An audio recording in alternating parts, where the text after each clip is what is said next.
നാദാപുരത്ത് ഇന്ന് നടന്ന ഷാഫി പറമ്പിലിന്റെ റോഡ് ഷോയും UDFന്റെ സമ്മേളനവും ചരിത്രത്തിൽ ഇതുവരെ നടന്നിട്ടില്ലാത്ത പരിപാടിയാണ്.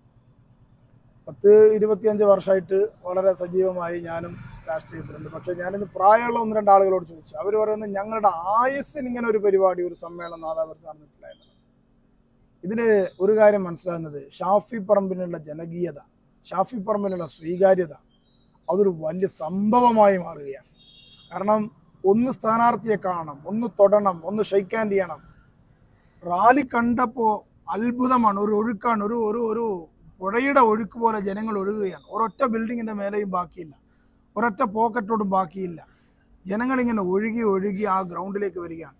അതോടൊപ്പം തന്നെ ഇന്ത്യയിലെ നരേന്ദ്രമോദിയുടെയും RSSന്റെയും ഫാഷിസ്റ്റ് ഭരണകൂടത്തിൻ്റെയും വെല്ലുവിളിയായ DKയെ കാണാനുള്ള വല്ലാത്ത ആവേശമാണ് ജനങ്ങൾ തടിച്ചുകൂടാനുള്ള മറ്റൊരു കാര്യം. പേരും കൂടി ഒരുമിച്ചൊരു റോഡ് ഷോ ചരിത്ര സംഭവമായി മാറിയിരിക്കുന്നു. DK ഒന്ന് കാണണമെന്നുള്ളത്, ഒടുങ്ങാത്ത ഫാഷിസ്റ്റ് വിരുദ്ധ പോരാളിയായ അദ്ദേഹത്തെ കാണണമെന്നുള്ളത് എല്ലാവരുടെയും ആവേശമാണ്.